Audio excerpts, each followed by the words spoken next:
शिव महापुराण की कथा कहती है, अगस्त ऋषि की कथा, महाभारत का वन पर्व का सुंदर तीर्थ यात्रा पर्व का 98 नंबर का अध्याय कहता है, भोजन करने के बाद मुख में थोड़ा पानी जाना जरूरी होता है। कारण हमारे जीवन में कुछ दुनिया के लोग अगर हम पर कुछ प्रहार करने वाले होते हैं, कोई हाय लग जाती है, किसी ने नजर लगा दी होती है, किसी ने डौना कर दिया होता है, कोई दुख आने वाला होता है, और भोजन के बाद हमारे ऊपर अगर काल मंडराने वाला होता है, तो मात्र जलकर आचमन करने से वो पाप समाप्त हो जाता है। और हम क्यों भोजन में ऐसा क्या होता है?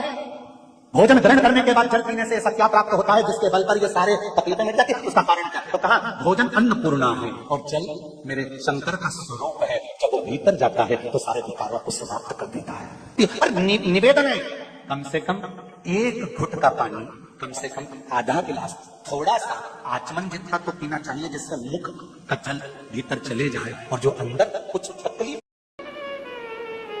और केवल यही नहीं, शमी के वृक्ष के नीचे, बेलपत्री के वृक्ष के नीचे अगर भूल से भी बच्चा, बूढ़ा, कोई व्यक्ति एक पार्थिव शिवलिंग का निर्माण कर लेता है, भूलवश भी उस पे जल समर्पित कर देता है, भूलवश भी उसके भाव से पुष्प या शमी पत्र या बेलपत्र भी चढ़ा देता है, तो वो इस संसार में कहीं ना कहीं सुख भोगता ही है, उसके जीवन में दुख नहीं।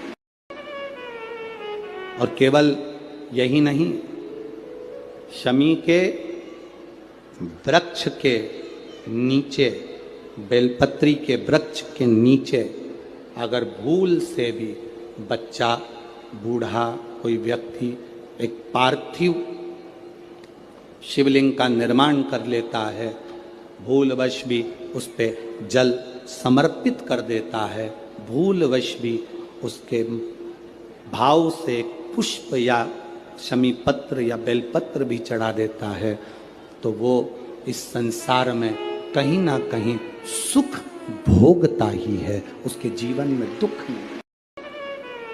शंकर को पाने के 6 सूत्र बताएं। पहला, मस्तक पर तिलक लगा दो, त्रिपुंड लगा दो, नहीं लगा सकते तो गले में रुद्राक्ष की माला पहन लो।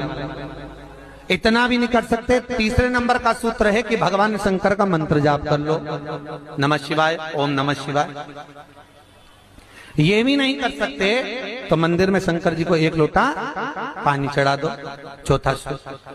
5वां सूत्र है, इतना भी नहीं कर सकते तो किसी शंकर के मंदिर के पास में से निकल कर चले जाओ तो शंकर के मंदिर का शिखर का दर्शन हो जाएगा। शिखर दर्शनम सर्व पाप नाशनम, बस उतना भी बहुत है। ये 5। और 6ठे नंबर का सूत्र है, अगर इतना भी नहीं कर सकते तो पूरी जिंदगी में अगर 12 ज्योतिर्लिंग पर पहुंचकर शंकर की कथा को सुन लोगे तो फिर दूसरा जन्म नहीं होता। ये 6 सूत्र शंकर को पाने के हैं। शंकर को पाने के 6 सूत्र बताएं।